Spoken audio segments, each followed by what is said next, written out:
অনতিবিলম্বে সরকারের কাছে অনুরোধ জানাতে চাই, বাংলাদেশের বিগত সরকার যেই দুষ্কৃতি করে যেই মূর্তির সংস্কৃতি চালু করে দলিত হয়েছে, দেশ থেকে চালাতে বাধ্য হয়েছে, আপনারা যদি পুনরায় সেই সংস্কৃতি চালু করেন তাহলে আপনাদেরকেও এদেশের তৌহিদি জনতা ছাড়বে না।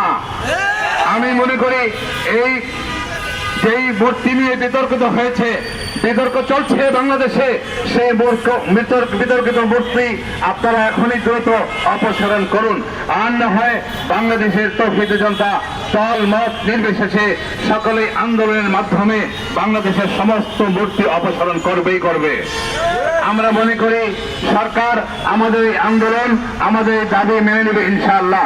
আরেকটি কথা বলি, বাংলাদেশের বিরুদ্ধে যে ধরনের বিদেশিরা চক্রান্ত করছে, একের পর এক বাংলাদেশের বিরুদ্ধে ষড়যন্ত্র চালিয়ে যাচ্ছে, আমি মনে করি বাংলাদেশের তৌহিদি জনতা, বাংলাদেশের কালিমা বিশ্বাসী সকল মুসলমান যদি আমরা ঐক্যবদ্ধ থাকতে পারি, এদেশের দিকে কোনো রক্তচক্ষু বা কোনো বিদেশি ষড়যন্ত্র কখনোই মাথা তুলে দাঁড়াতে পারবে না ইনশাআল্লাহ। আমরা সেই জাতি মনে করে দিতে চাই, আমাদের দুশ্মনদেরকে সেই জাতির কথা মনে করে দিতে চাই। 1971 সনে আমাদের দেশের মানুষ, আমাদের দেশের যোদ্ধা, আমাদের দেশের মুক্তিযোদ্ধারা কোন ধরনের অপশক্তিকে, কোন ধরনের জালেমকে এদেশে থাকতে দেয় নাই।